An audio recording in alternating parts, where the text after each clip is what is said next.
Ертеңде оларға қазақ дейтін бір халық бар екен. Бұтында бүтін дамбалы болмағанына қарамастан 20 миллион, 30 миллион теңге кредит алып той жасайды екен. Ана тойханаларына кірсең, Құдай сақтасын, мың бір түндегі Харон Рашид патшаның зәулім сарайына кіргендей болады екенсің. Ал ауылдағы үйіне барып қарасаң, Құдай сақтасын, Қытайдың шошқа бағатын қорасынан жаман үйде тұрады, бірақ ана тойханаларына кірсең, енді әй жер шарында бұндай бақытты халық жоқ деп ойлайсың. Дейтін сол қазақ дейтін бір халық бар екен. Осы қазақ деген халыққа енді обал болып кетіпті. Осыларға бір демократия дейтін шоколадтың шетінен татқызайық, кәмпит берейік деп олар ойламайды. Тағы да өзіңе байланысты. Сен өзің жанталассаң қол жеткізесің, сен жанталаспасаң қол жеткізбейсің. Және қайталап тұрып айтам, 100 рет қайталап тұрып айтам. Сіздерді құтқарушы мен емеспін, сіздерді құтқарушы Әбілязов емес. Сіздерді құтқарушы сол өздеріңіз. Көктен Иса түспейді, мен сіздерге айтайын. Құранда Иса түседі деп айтқан дейді, бірақ ол ақыр заманда деп айтады. Әлі ақыр заман болуға әлі бар. Жерден мақти шықпайды. Өткенде таудың басында жатып, ана алжыған ауғанстандық әулие шал бар ғой, тырнақ шашындегі аталмыш әулие шал. Сметолла Мақсумның сөзін тыңдадым. Путинді мақти деп тағы шал оттап, Санжар Керімбай екеуі сұхбаттасып, олардың жаңағы анау кім Сарағаш медресесінің каналы бар ғой, анау немене арнайды? Сарағаш медресесінің YouTube арнасы салыпты. Құдай-ау, сол YouTube арнасы маған жіберіп беріпті. Сонда аты шулы сопы зікірші Санжар Керімбай менен олардың жаңағы ұстаздары Сметолла Мақсумның аудио сөйлескенін салып қойыпты. Енді ол екеуінің аудио сөйлескенін кім салады? Әрине уахабистер салады. Неге? Уахабистер мен зікіршілер бір-біріне итпен мысықтай жау. Уахабистердің оны тыңдап сала қоятындай қандай мүмкіндігі бар? Себебі уахабистердің пайғамбары түрмеден шықты. Оны кім шығарды? Сіздердің рухашы тигрларыңыз шығарды. Енді Қазақстанда мұфтиятқа талас басталады.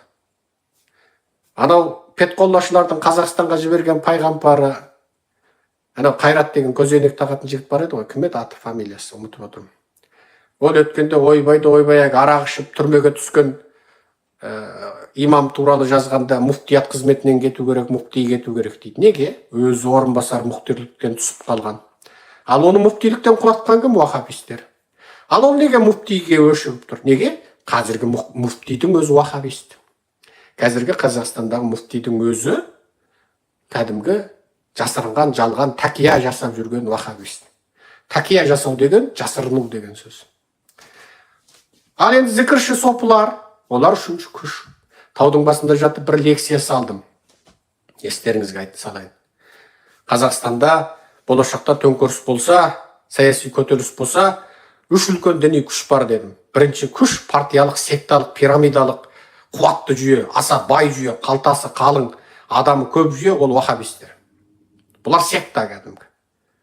Бұларға жаңағы жақта 72 қорғыз бар, мен үстіне өзімнен 10 қыз берем, 82 қорғыз болады. Беліңе байлада жар десе жарады олар. Болды, бітті. 82 қорғыз үшін олар жарып жібереді, кеудесіне апарып жар десе жарады. Екінші күш петқолла гүленшілер, жаңа Қайрат кім еді? Петқолла гүленшілердің Қазақстанда ғана пайғамбарының аты 8 жылма найб имам болған, атын ұмытып отырмын. Қайрат деген жігіт. Білетіндер жазыңыздаршы. Көзенек тағатын түрі Қытайға ұқсайтын бір жігіт бар ғой. Ұмытып отырмын. Мысалы солар. Олар гүленшілер. Ал ол гүленшілер, олар да бай.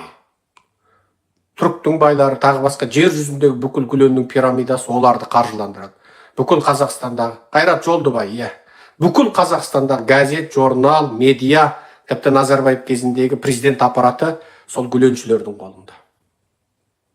Үшіншісі, жаңағы Ауғанстаннан алып келген Сметолла Мақсум, Санжар Керімбай, Абзал Құспан, жаңағы кім, тағы басқа сол кезіндегі азаттық арнасында болған бір топ зікірші сопылар. Бұлардың идеологиялық отаны Иран, саяси қаржылық, әскери күш ордасы Ресей. Олар Ресей. Сондықтан олардың көсемі Путинді кәдімгі мақти дейді. Мақти деген қиямет боларда жердің астынан шығатын адам. Бұған көбінек жаңа парсылар, шиғалар нанады. Енді ресми исламда бұл мақти мойындала ма, мойындалмай ма, мен оны білмеймін. Менің діни нанымым, жаңа діни түсінігім аздау. Таза исламда мақти мойындала ма, мойындалмай ма, оны білмеймін. Бірақ Құранда Иса айтылады. Құрандағы Исаның аты тіпті Мұхаммед Мұстафа саллаллаху алейхи уассаламнан да көп айтылады. Құрандағы Иса пайғамбардың аты. Енді қараңыздар. Бұлар жаңағы сопы зікіршілер, енді олар Путинді, яғни құтқарушы мақти деп отыр, ақыретте түсетін. Демек олар Ресейге, Иранға арқа сүйеу арқылы Қазақстанда билікке жетпекші. Вахабистер Сауди Арабияға арқа сүйеу арқылы билікке жетпекші. Петқолла гүленшілер бүкіл жер әлемдегі Петқолланың бай сектанттарына арқа сүйеу арқылы Қазақстанда билікке жетпекші. Енді Қытай қаржыландыратын тәңіршілдер бар. Тәңіршілдердің артында Қазақстанның ұлттық қауіпсіздігі тұр. Олардың артында Ресей КГБ-сінің бір бөлігі тұр. Олар бір-біріне қарама-қарсы сектанттарды қолдан жасап қояды. Сіз қолыңызда аңға шығатын кезде төбетті де бағасыз, тазыны да бағасыз, Мысалы, төбет күшті қуатты болады, бірақ тазы жүйрік болады, қаншырдай жараған мықты тазылар болса. Мысалы, сөйтіп неше түрлі бағасыз ғой, мысалы, алабай төбеттері деген сияқты. КГБ КНБ ежелден неше түрлі сондай механизмдер жасап қояды. Өздері құлаған күнде де өзі баққан, асыраған біреулері шығар, қайтадан тонын ауыстырып, түрін өзгертіп, басқа біреу болып билікке келуі мүмкін. Яғни ертең мына 300 миллиард долларды Дубайға алып кеткен Назарбаев қолындағы сол 300 миллиард доллар ақшасына сүйене отырып, Америкада жаяу жүрген, 10 мың долларлық мәшине сатып ала алмаған Серікжан Біләшұлының саяси идеологиясына еретін. Немесе өзі Францияда тұрып, әлі де халықтан ашық жылу жинап жүрген, және сол Әбілязов жылу жинады екен деп, соның есеп шотын жариялап қойғаны үшін Дума Мұхаммедкәрім сотталып кеткенін білесіздер.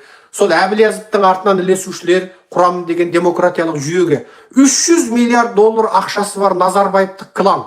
Жаңағындай сол Назарбаевтық әулеттерменен 1000 қабат шым шытырық, мен айтам, шым шытырық байланысы бар вахабистік секта, зікірші сопылық секта, Петқолла гүленшілік секта арқылы Назарбаев қайтадан Қазақстан қоғамына мініп қалмай ма? Неге?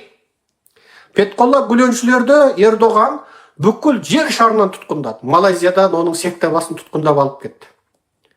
Африкадағы елдерден Петқолла гүленшілердің секта басы түріктерін тұтқындап алып кетті. Африкаға бар, олар деген құдық қазып, жетімдерді тәрбиелеп, Африканың қара зеңгілерін түрікше сөйлетіп жіберді. Қырғызстанның азаматтығын алғанына 20 жыл болған, қырғыз азаматы болған, бұрынғы түрік азаматын Қырғызстаннан барымталап алып кетті. Ердоған солай істеді. Ал Петқолла гүленшілерді кім аман сақтап қалды? Назарбаев сақтап қалды. Неге? Ердоғанмен саудаласты, тиісті беретін бір-екеуін берді, қалған тимеді. Неге Назарбаевқа баланс ұстап отыру керек? Оның қолында төбет те болу керек, оның қолында тазы да болу керек. Оның қолында төбет пен тазының шатасы да болу керек. Мына итология саласын білетіндер төбет пен тазының қоспасын не айтады? Шажасын не айтады? Жазыңыздар шасына. Енді қараңыздар. Бұл қаржылық топтар, Назарбаевтық кландар менен шым-шытыр қатысы бар бұл қаржылық топтар, Назарбаевтың 300 миллиард доллар ақшасына сүйеніп, сізбен біздің 10 жылда жасай алмаған ісімізді, Әбілязовтың 20 жылдан артық уақытта жасай алмаған ісін, олар 20 күнде жасай алады. Неге? Оларда қаржы бар. Олар телеарнаңды да сақ етіп құралады. Олар қаласа радионы да құралады. Олар қараса өздерінің идеологияларын уағыздайтын, үгіттейтін 1000 жігітті, 1000 қызды сақылдатып қоя алады. Миллион адам отырып, миллион аккаунт олардың идеологияларын күні-түні әлеуметтік желінің барлығында.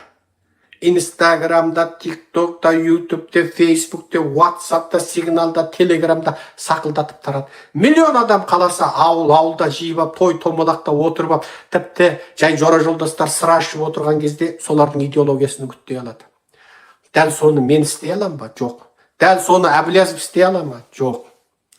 Ал осыны болғызбау үшін Назарбаевтық секталарды немесе артында бэкграундысы, яғни артқы жағында орыс тұратын, артқы жағында Қытай тұратын, мысалы тәңіршілдер сияқты. Айналып келгенде ең артқы тамыры, ана көсемдері КГБ-ға барып пайдаланатын. Осылардың кез келген біреу саяси билікке келмеу үшін қарапайым қазақ, секталармен қатысы жоқ қазақ, олигархтармен қатысы жоқ қазақ, Ресейменен, Қытайменен, Иранменен байланысы болмайтын қазақ. Сол керек десең Ресейіңе де, Қытайыңа да, Ираныңа да «no» деп айта алатын қазақ қалай билікке келе алады? Ресейдің қолбаласы болмайтын, Қытайдың қолбаласы болмайтын, Иранның, шииттердің қолбаласы болмайтын, Қазақстанда шын мәніндегі ойға еркіндік, тілге еркіндік, батыстық демократиялық жүйе орнататын, ақпаратқа еркіндік беретін, ақпарат төртінші күш болатын, үш билік параллель ошақтың үш бүтіндей болып, заң жасаушылар, заңды атқарушылар, орындаушылар, бақылаушы әкімшілік жүйе үш параллель билік болып, үш ошақтың үш бүтіндей тең тұратын америкалық, еуропалық демократиялық жүйені орната алатын кім болуы керек? Қазіргі мынау надан халық па? Серікжанның лекциясын бөліскенден қорқатын халық па? Комментарий жазғанды білмейтін халық па? Фейк аккаунт ашып ал, өз атыңмен шығып бөліскенден қорқсаң, фейк атпенен TikTok аш, фейк атпен Instagram аш, фейк атпен Facebook аш. Сөйтіп бөлістесек фейк аккаунтты қалай ашады деп отырған қазақ па? Олар ешқашан істемейді. Жаңа қаржы, жаңағы күш қайтадан Қазақстанда билікке келуі мүмкін. Бірақ олар мен Назарбаевшымын деп келмейді. Мен Уахабистпін деп келмейді. Мен Фетхолла Гүленшімін деп келмейді. Мен зікірші сопымын деп келмейді.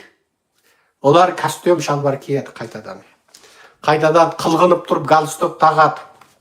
Қайтадан галстук тағады. Құлқым, қазағым деген жаңа тұлғалар қалыптастырады.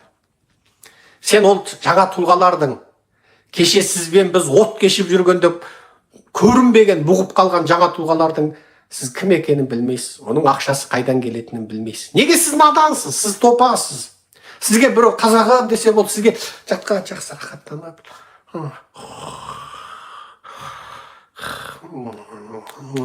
жатқан жақсы. Сізге бәрін біреу істеп беру керек. Сізге бәрін біреу істеп беру керек.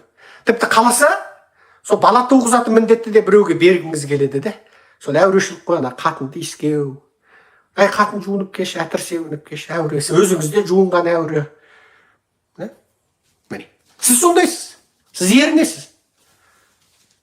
Сіз бала таптырғаннан да ерінесіз. Неге? Әуре ғой. Жуынып, шайынып, шындық ұқсап, ана қатынды жаным күнімдеу деген әуре ғой енді. Сосын, маған жаңа көйлек керек дейді. Сосын, ол да әуре ғой. Басыңыз қатырады. Дейсіз. Жаңағы, әуре қандай әуре? Біреу істеп берсе жақсы да. Неге қазақтың мінезі сол? Біреу істеп берсе дейді. Өз емес. Бәрін біреу істеп беру керек. Біреу отқа күйу керек. Біреудің күші кету керек. Қазақ сол біреу істеп берсін дейді. Ал осы халық жаңағындай қаржысы бар, ақшасы бар. 300 миллиард доллар дегенің, ол сіз енді білмеймін. 42.500 теңгеден басқа ақша білмейтін қазақ оның түсіне ала ма, түсіне алмай ма білмеймін. Алатаудың етегіндегі құмырсқаның илеуіне барып, бір құмырсқаларға баяғыда динозавр деген біреу болып еді десең түсіне ме? Мақтаншақтау біраз қазақтың ауруы жұққан құмырсқа болса, біздің ата-бабамыз динозавр болған деп мақтанатын шығар енді. Біздің ата-бабаларымыз динозавр болған, бірақ біз құмырсқамыз деп мақтануы мүмкін. Қазақ құмырсқалар болса. Бірақ қазақтар, бұл менің айтып отырғаным, анау бір таудың басында жүріп бір қысқа лекция сөйледім ғой. Қазақстанда болашақта болуы мүмкін саяси күрестерде енді жаңағы қазақ халқының басын қатырып отырған, қазақ халқына сүйкімі кетіп отырған, діни тон жамылып алған сүйкімсіз саяси секталар, анығында олар ашық діндарлар емес, мен қатырып тұрып айтамын. Ашық діндарлар сектаға қосылмайды, естеріңізде болсын. Шынайы Құдайдың разылығын іздеуші пірадар ешқашан сектаға қосылмайды. Осыны біліңіз. Құдай деген сізбенен анау шексіз хикмет иесінің ортасындағы дара байланыс болады. Сіз миллион сектантты жиып алып, сосын миллион сектанттың Wi-Fi-ын біріктіріп, күшейтіп, ана жаққа бір біріккен телеграм жіберу деген нәрсе емес. Ол сізбенен анау шексіз хикмет иесінің анау миллиардтаған галактикалардың, жұлдыздардың жаратушылары. Мына алып бірденге триллион тонна шығатын жер шарын секундына жаңа 200 километр ме 300 километр жылдамдықта шыр айналдырып отырған. Бір секундта ана бүкіл күн жүйесіне қарсы бізді 30 километр айналдырып отырған. Ана алып 6 миллион Цельсий градустық күнді лақтылдатып жандырып отырған. Ол күн жүйеміздің өзі бүкіл құс жолы, ағылшынша айтқанда Milky Way'дің ішіндегі бір түйір тозаң болып қалған. Ал бүкіл құс жолы жүйеміз Андромеда дейтін жұлдызға секундына бірдеңке жылдамдықпенен ұшып бара жатқан. Ондай жылдамдықты әлі біздің ұшақтарымыз жеткен жоқ, бомбаларымыз жеткен. Ана Андромеда жүйесіне қарай біз ұшып бара жатырмыз. Шар ұшып бара жатырмыз. Сол соны жаратқан шексіз хикмет иесімен анау үйіңде тыныш отырған сенің ортаңдағы жалғыз дара байланыс, ол нағыз тақуалық болады. Ол нағыз тақуалық болады. Ол ана сектаға кіріп, мына сектаға кіріп, ананың дәрет алған аяғын жуған суын ішіп, анамен бірге сіркілдеп, ананы әулие көріп, тақсыр деп, мынаған табынып, ананың ақшасын беріп, сол сектаға сүйеніп бай болып бизнес жасап, сөйтіп жүрсең, ол ешқашан сен тақуалық емес, ол мұсылмандық емес. Ол күнің үшін күлік жеп жүргеніңнің белгісі, басқа түк емес. Енді қара. Қазақ халқына дәл қазір осы Орыс-Украин соғысынан кейін Құдай бір орай береді. Мен бұл жерде көпше түрде айтам, менің қазақ халқы деп айтқанымның көбі Орта Азия халықтарына кетеді. Қырғыздарға, өзбектерге, түрікпендерге, тәжіктерге, міне қазақпен бесеу, Ресейдегі татарларға, башқұрттарға, ноғайларға, сақаларға, якуттерге. Құдай осы Орыс-Украин соғысы арқылы бізге бір орай береді. Егер ындынымыз, ниетіміз дұрыс болса, Құдайдың бағына лайық болсақ, сол Құдай бізге берген орайды дұрыс пайдалансақ, біз азаттыққа шығамыз. Егер Құдай атқан сорлы болсақ, ындынымыз, ниетіміз дұрыс болмаса, күншіл, міншіл, жікшіл, топшыл, секташыл, баспайдашыл болсақ, қарекетсіз болсақ, біреу кеп бізге жақсылықты жасап берсін деп жатсақ, жастықты биік қойып, барлық нәрседе сүлесоқ болсақ, біреу істеп беру керек деп отырсақ, жаңағы 300 миллиард ақшасы бар, біз білетін, біз білмейтін қанша ақшасы бар, триллиондарды шетел асырып қойған жаңа Назарбаевтық әулет, жаңағы секталардың қолы арқылы Қазақстан қоғамында қайтадан билікке келеді.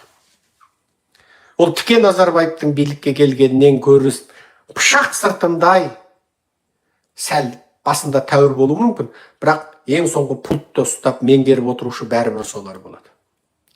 Ал бұл жерде ол секталардың артында Ресей тұр, Қытай тұр, Иран тұр. Есептей беріңдер. Сауди Арабияңыздың өзі Ресейдің бүкіл шетелдегі активтерін, мұздатылған активін Украинаның соғыс төлеміне берейік дегенде қарсы тұрушы.